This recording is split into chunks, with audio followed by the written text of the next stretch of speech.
वरंगल के MGM hospital के ICU में मरीज को चूहों के काटने के वाक़े पर तशवीश का इजहार करते हुए वजीर पंचायत राज एर्रवली दयाकर राव ने कहा कि हुकूमत इस नागहानी वाक़े के लिए जिम्मेदार अफराद के खिलाफ सख्त कार्रवाई करेगी।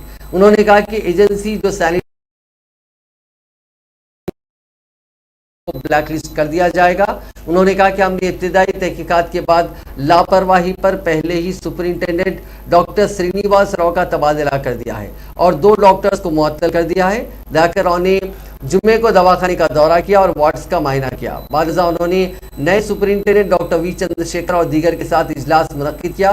बादशाह मीडिया से बात करते हुए राव ने कहा कि इस वाक़े के लिए RICU के सरबराह डॉक्टर नागर रेड्डी माफ कीजिएगा नागार्जुना रेड्डी की लापरवाही की भी तहकीकात करवाई जाएगी। उन्होंने कहा कि हम चूहों के काटने से जख्मी 38 साल मरीज के श्रीनिवास को बेहतर इलाज के लिए हैदराबाद के रिम्स मुंतकिल कर रहे हैं क्योंकि वो जिगर और फेफड़ों की अवारिस का शिकार है। ये कहते हुए कि तेलंगाना हुकूमत सरकारी दवाखानों में कॉर्पोरेट दवाखानों के खतूत पर मियारी इलाज की फराहमी के लिए जद्दोजहद कर रही है।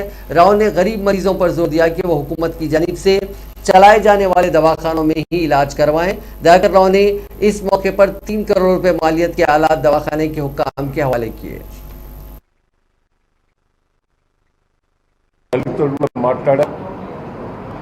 निम्स को పోతారంటే వాళ్ళు కూడా తోలియండి అని వాళ్ళు కూడా యాక్సెప్ట్ చేశారు।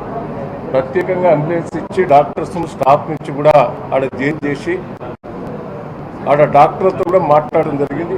ఇమ్మీడియట్లీ ట్రీట్మెంట్ చేయించి ట్రీట్మెంట్ కూడా చేయడం కూడా జరుగుతుందని కూడా ఈ సందర్భంగా మీకు తెలియజేస్తున్నా। ఎంజిఎం మన కొత్త హాస్పిటల్ అవుతున్నది కాబట్టి ఈ హాస్పిటల్స్ పర్మనెంట్ రిపేర్ చేయాలంటే కొంత ఇబ్బందికరమైన పరిస్థితి ఉన్నది। దాన్ని కూడా మేము 1 year లోపట్నే టార్గెట్ పెట్టుకున్న హాస్పిటల్ పూర్తి చేసేదాం। ఇక్కడ మీదికి షిఫ్ట్ చేద్దామని చూస్తున్న బెడ్స్ చాలా దగ్గర ఉన్నాయి। ఏది IC బెడ్స్ అవి